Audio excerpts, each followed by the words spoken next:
Hello friends, ചീര ഇതുപോലെ ഒന്ന് തോരൻ വെച്ച് നോക്കി. ഇനി കഴിക്കാത്തവർ ഇനി ഉണ്ടോ എന്ന് ചോദിച്ചിട്ട് വരും.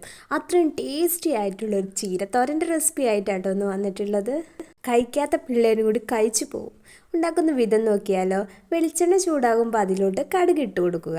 എന്നിട്ട് അതിലോട്ട് ഇഞ്ചി വെളുത്തുള്ളിയും അതുപോലെ പച്ചമുളക് 2 നടുവേ കീറിയതും ആഡ് ചെയ്ത് കൊടുക്കുക. പിന്നെ അതിലോട്ട് ഒരു തക്കാളി ഇതുപോലെ ചെറിയ പീസുകളാക്കി നുറുക്കിയത് ഇട്ട് കൊടുക്കുക. ഇതൊക്കെ ഒന്ന് ഉടഞ്ഞു വരുന്ന സമയത്ത് ഇതിലോട്ട് നമുക്ക് അല്പം മഞ്ഞൾപ്പൊടി യൂസ് ചെയ്യാം. ഇനി ആവശ്യത്തിനുള്ള ഉപ്പും ചേർത്ത് കൊടുക്കുക. ഇനി അതെല്ലാം ഒന്ന് പാകമായി വെന്ത് വരുമ്പോൾ അതിലോട്ട് നമുക്ക് മുറിച്ച് വെച്ചിട്ടുള്ള ചീര ഇട്ട് കൊടുക്കാവുന്നതാണ്. ഇനി ഒരിത്തിരി വെള്ളം ചേർത്തിട്ട് മൂടി വെച്ച് വേവിക്കുക. സംഭവം നല്ല ടേസ്റ്റാണ്. എനിക്ക് നല്ല ഇഷ്ടമായിട്ടുള്ള റെസിപ്പിയാണ്. എനിക്ക് ആദ്യമൊന്നും ചീരത്തോരൻ ഇഷ്ടമായിരുന്നില്ല, പക്ഷേ ഈ രീതിയിൽ ഉണ്ടാക്കി നോക്കിയപ്പോൾ നല്ല ടേസ്റ്റ് ഉണ്ട് കഴിക്കാൻ. അവരും ഈ രീതിയിൽ ഉണ്ടാക്കി നോക്കിയിട്ട് ഒന്ന് കമൻറ്റ് അയക്കണേ. വീഡിയോ ഇഷ്ടപ്പെട്ട നമ്മുടെ ചാനലായിട്ടുള്ള കിച്ചൺ ഓഫ് ഹപ്പീസ് കേൾ ഒന്ന് സബ്സ്ക്രൈബ് ചെയ്തിട്ട് പോണേ.